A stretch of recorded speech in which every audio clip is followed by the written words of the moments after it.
So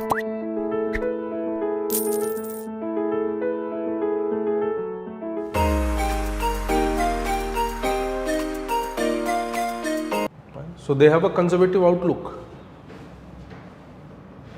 Niskanan. So Niskanan became quite popular for this idea. Right.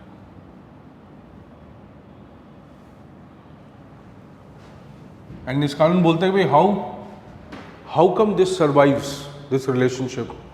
They keep doing it, the government allows it, then government understands they are doing it, but again it allows. तो बोलते कैसे चलता है ये process?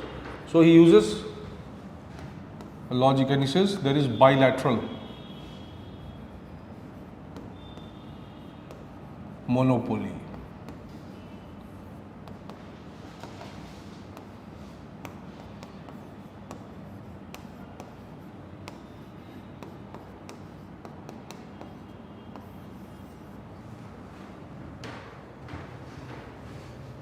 The reference to the term comes from the IGNOU, Masters of Public Administration, Volume 12.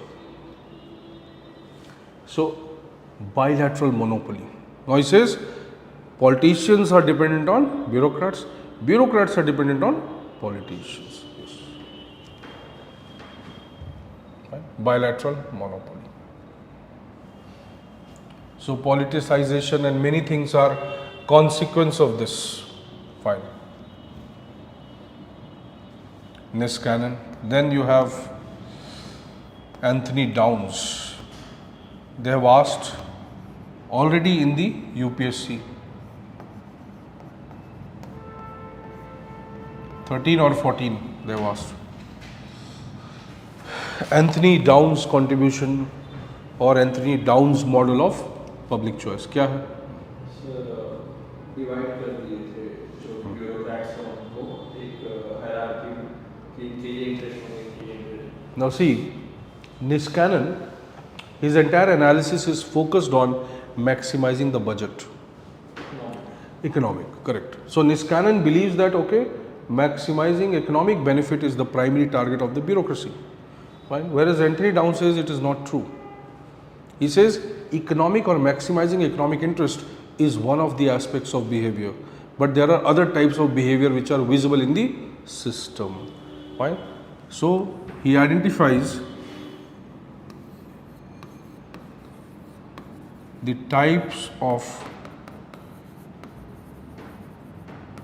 bureaucratic behavior, right? Or you can say bureaucratic personalities.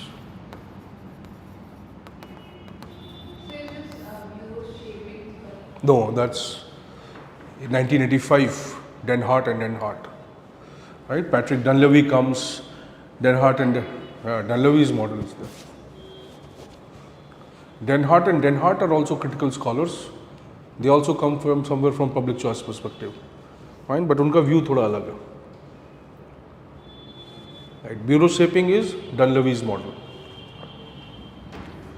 Bureaucratic behavior or personalities. He says there can be, you can assume bureaucrats as having 5 types of diverse behaviors, right? Or you can categorize bureaucrats into 5 types depending upon what dominates their behavior in the system. So he says there are different types, like you have conservatives or conservers. So conservative is also a type of bureaucrat who works in the system, and what is his view? Right? So they say they are resistant to change. They don't want to bring administrative reforms, right? They are too obsessed with a traditional idea.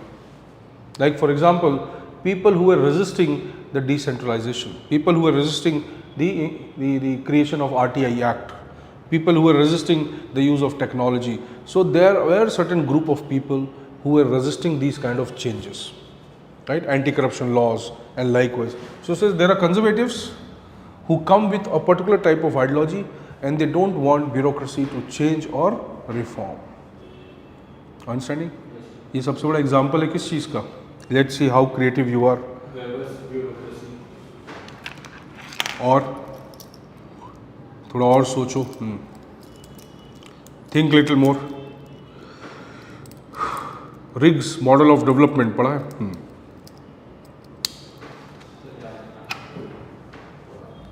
कोई बात नहीं, इसीलिए तो आए हो कि याद आए धीरे धीरे, है ना।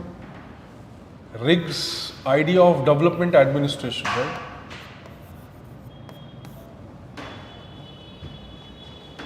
सो he talks about two models, ठीक है, ये लास्ट ईयर भी एग्जाम में था,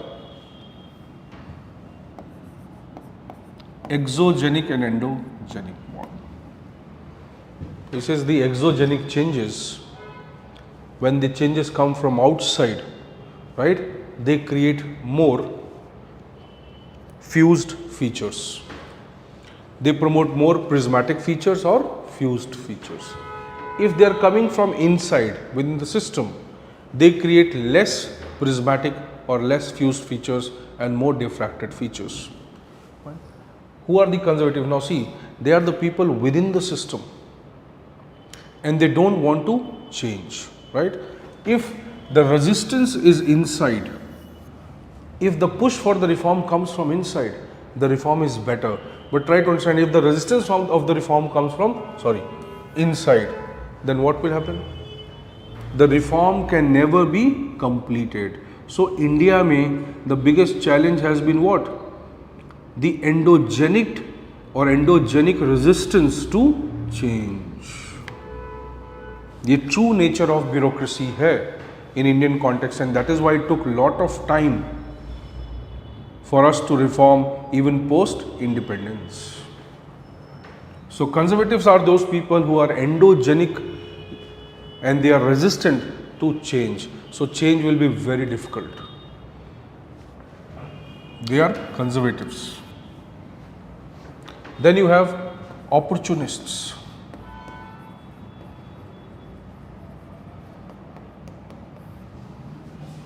Right? They say they are opportunists or climbers.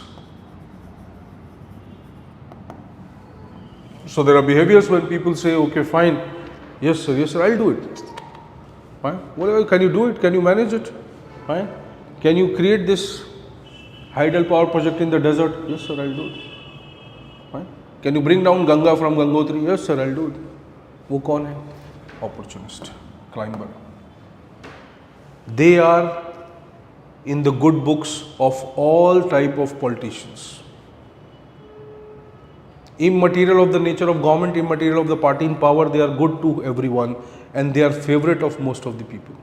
He says this is the dominant behavior, that bureaucracy comprises of climbers and opportunists who move from one position to another, who shift ideology from one to another, and they are primarily concerned with self-interest.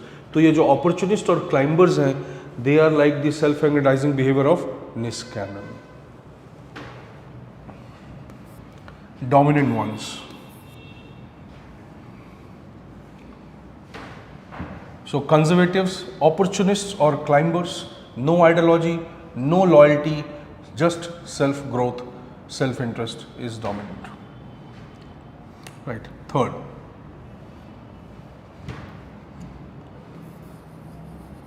zealots.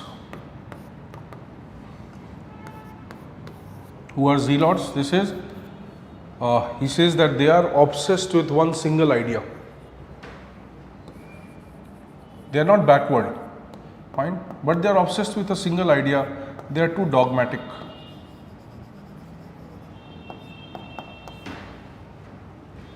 So they are obsessed with a single idea, they are too dogmatic, and they generally, or everything, whatever they do, right, is based on one single belief system. So neither they change, neither they reform, nor they are open to new ideas, neither they are liberal in their outlook. So वो वही काम करते हैं. No, मतलब they can be liberal, right? But they can be too passionate about one single idea. So these people can bring reforms, but it will be more one-sided. They will not take into consideration all the factors. Fine. Then he says there are altruists.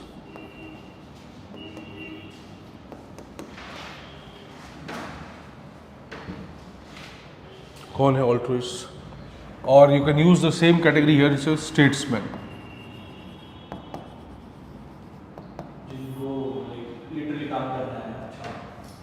Correct. और policies को push करते हैं. Those who are ready to sacrifice everything for public interest. So those who sacrifice anything for the service of the nation or the society, they are altruists and statesmen. They are the endangered species. Right? They are in the red data book. है कि नहीं? So इनके लिए tiger task force इनके लिए भी बनाना पड़ेगा अलग से. Right? So ये बोलते हैं कि दिस इज लाइक द विलुप्त प्रजाति. It is going away. Right? But these are also there, and that is how the system functions. So Anthony Downs' model is much more comprehensive in understanding the true nature of bureaucracy, right? Rather than taking one single view that they are just motivated by money, he says no, they are motivated by various aspects, and so we can categorize them into different types. So this gives us a broader understanding of how public administration or a bureaucracy actually looks like. It has different types of people, right? And that is why we never see what you can say. He's saying that is why you cannot say that it is an ideal system working only for public interest, right? So even second year also divided into 3 types. Second ARC has divided into 3 types related to profiling of bureaucracy with respect to corruption tendency. But T.N. Chaturvedi has used it. Paper 2 may will give that content, don't worry. Fine? How T.N. Chaturvedi, the ex-cabinet secretary, how he has classified the bureaucrats based on political culture of India. So उन्होंने लिखा है किताब Contemporary Administrative Culture in India. So ये paper two जो होता है पूरा GS2 जैसे दिखता है. नहीं. क्वेश्चंस वगैरह सब वैसे दिखते हैं, बट लाइक नहीं, GS2 की तरह क्वेश्चंस नहीं होते हैं. सी भाई, they always have administration as the centre और governance as the centre. So you can say yes, GS paper 2 में जो गवर्नेंस पार्ट है या सोशल जस्टिस पार्ट है, that may seem to be little overlapping. Fine. So, but when you are writing paper 2 GS governance part, you are not writing PubAd actually, right? You are writing public administration, right? But it's implementation part, not the theory part. So, if you remove the theory part, then you can write the governance paper. If you add the theory part, then you are writing public administration. Otherwise, though, there is nothing unique about PubAd paper then if we don't add theory to it. Statesman.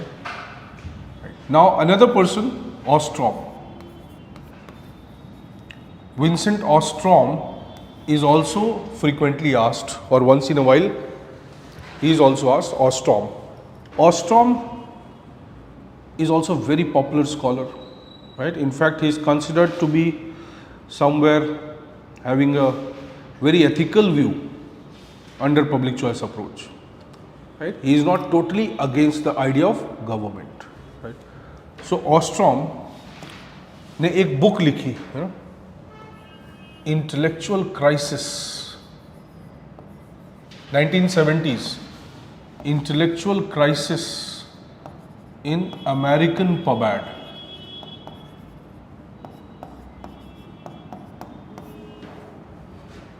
Intellectual crisis in American public administration. In that, he has proposed the idea of democratic administration,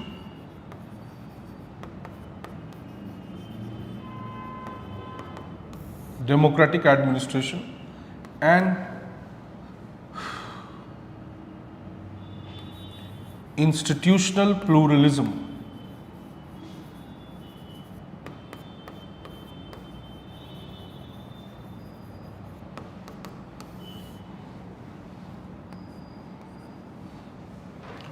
So, Intellectual Crisis in Public Administration is a very influential book that he has written. In that, he highlights his concept of democratic administration and institutional pluralism. Right? Here, he tries to say that administrative corruption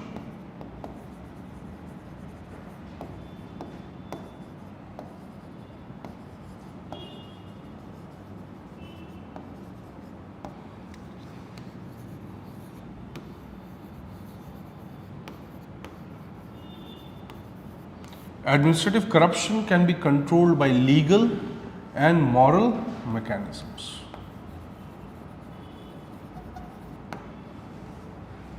So he says there is a need for legal framework and there is a need for moral framework both to control administrative corruption.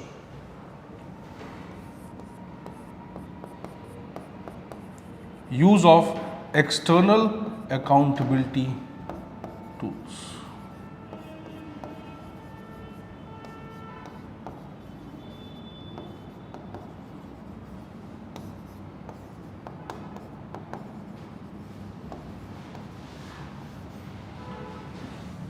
Use of external accountability tools, legislature, judiciary, citizens.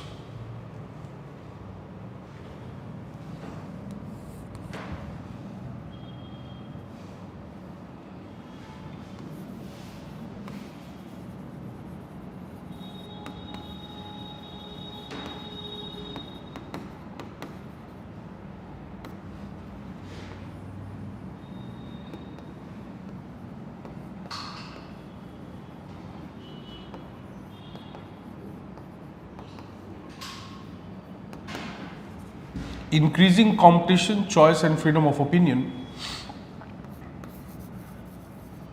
through deregulation.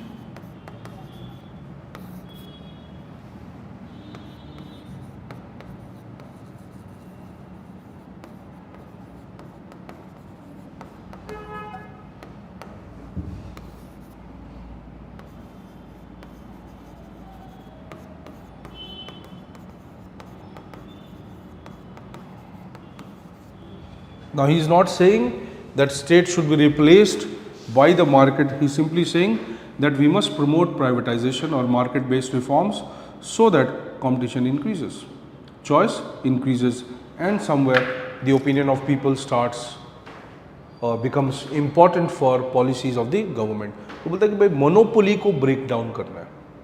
So institutional pluralism means multiple actors should be involved in policy making and implementation, not just administration or government. Right? Democratic administration, see, his idea is very unique because he is one of the few public choice scholars who talks about reforms in the governance. बोलते हैं भाई democratic administration कैसे होगा? Through reforms. And reforms can be done through two important means. One constitutional, right? Other is legislative. He is not talking too much about judiciary, but he talks about that legislative and constitutional reforms would be necessary to bring changes in the government system or the existing administration and its deviations which are there. तो corruption है, bribery है, misuse है, failures of policies. So he's saying there is a need to bring reforms through them. So privatization is one of the suggestions and not the only method that he suggests. There is a difference in that. तो ये एक बहुत interesting contribution है of, you can see, Ostrom. Ostrom is very popular right now. So let us come back and talk about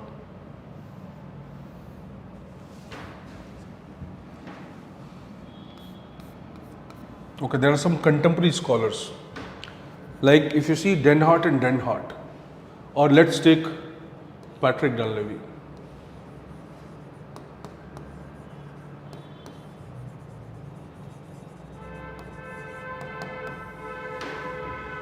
They are also public choice scholars. They also have a very interesting idea. Fine. Now see, if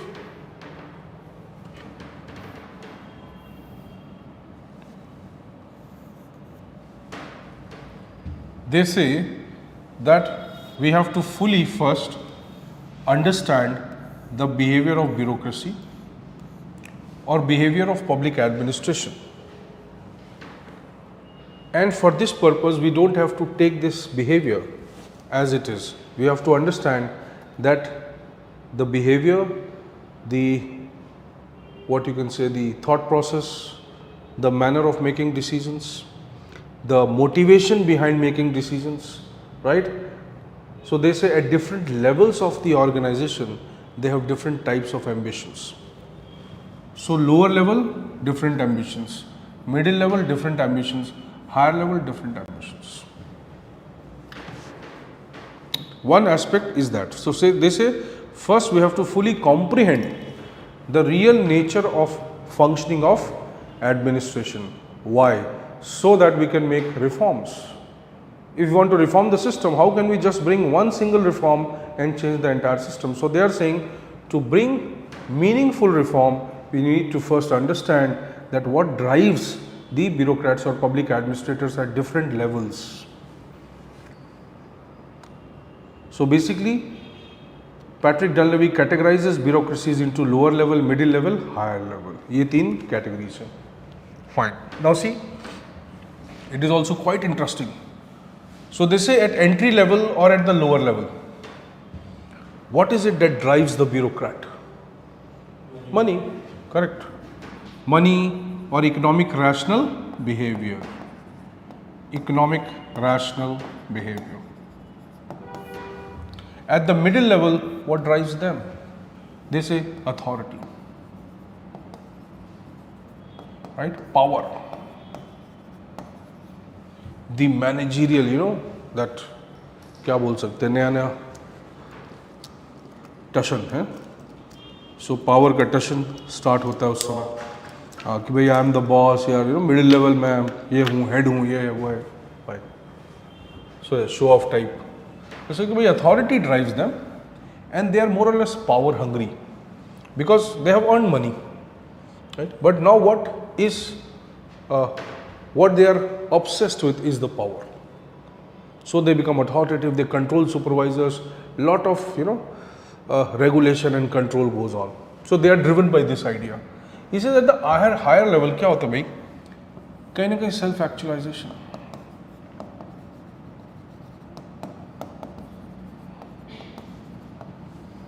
At the higher level they have earned money, they have enjoyed that supervisory control, they have enjoyed the authority, and now they are driven by, let's say, some good work, recognition. तो self actualization बोलना भी बहुत सही नहीं है, but what they mean is that somewhere these people are driven by something more creative, something more innovative, or you can say it is more about intrinsic self esteem, right? They are seeking pride, they are seeking recognition. They want to become part of the bigger purpose. Now understand this. ये एक part है of the bureau shaping model, right? Now he says that once they have understood this, once we understand this, now we know that how the bureaucracy functions. What are their inherent desires, right? He says now when we think of today, modern context, where we are talking about public-private partnerships, so agar PPP, right, or we are talking about partial privatization like PSU, or we are talking about joint ventures or joint enterprises,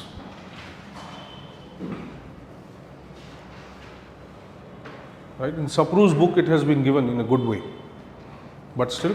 So today when we think of this PPP, PSU, joint ventures and all those, where we find the collaboration of the government with the private sector. So now he says what happens here.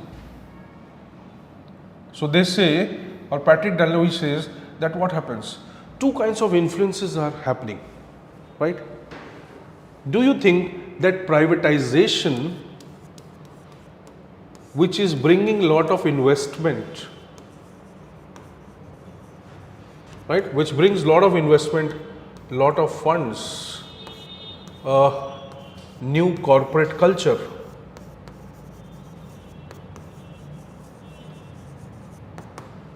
so there is lot of investment, lot of funds, lot of new corporate culture. What will happen to the private sector or to the public sector or to the government or public administration? What will be the influence? their concern is this.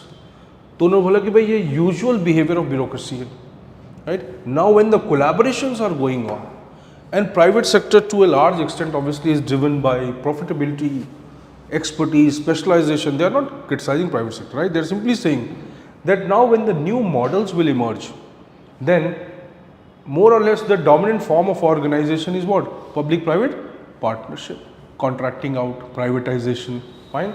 Third party governance जिसको बोलते हैं, market, people, government all involved together, right? And likewise. So if this will happen, then what is going to be the consequence? So बोलते हैं कि भाई दो aspects हैं. One, this lot of money, investment, corporate culture that comes, right? It somewhere undermines the accountability of public administration, right? It reshapes. What does it reshape? It reshapes the first public-private relation, and it reshapes the public administration-citizen relationship. भाई दोनों relationships change होंगे. Okay, that is bureau shaping model. How the government has to transform itself. Try to understand. ये उसका model है. That how it has to transform itself so that it can deal with this kind of change. तो government को क्या reform चाहिए, क्या mechanisms चाहिए, accountability, कैसा कंट्रोल चाहिए, what kind of monitoring is required, so that once this association starts, how the accountability can be ensured. Are you getting? So one aspect is accountability. Accountability will be diluted, right? होगा? Good afternoon, everyone. I am Dipankar Chaudhary. I secured rank 42 this time in civil services examination. I just came from one of my assignments. As you can see, I am currently working. I have a morning to evening duty right now, and I'm currently posted in Kerala as an ASP, Assistant Superintendent of Police, under training. So Ashutosh sir has been, one of the greatest motivators to me during my civil service preparation. I remember when I cleared my IPS, I got into IPS, he was one of the first persons to tell me that you should reappear for this examination, because I had completely given up. After 3 years of such hard work, I was like, I am done. I don't want any part of this anymore. I need to take a break. I need to relax. But I'm very grateful that he motivated me to write this examination again. And I really wish you all the best for all your endeavors. One thing I would want to add about Ashutosh sir is that my option was public administration, and public administration got very unique and dicey after post 2012. So Ashutosh sir was one of the first faculties in New Delhi to get a hold of that new what do you say, the new pattern in public administration, or the new syllabus, or the hidden syllabus as many would have called it. So I'm really grateful to him for that. Best of luck to all of you, everyone. Goodbye.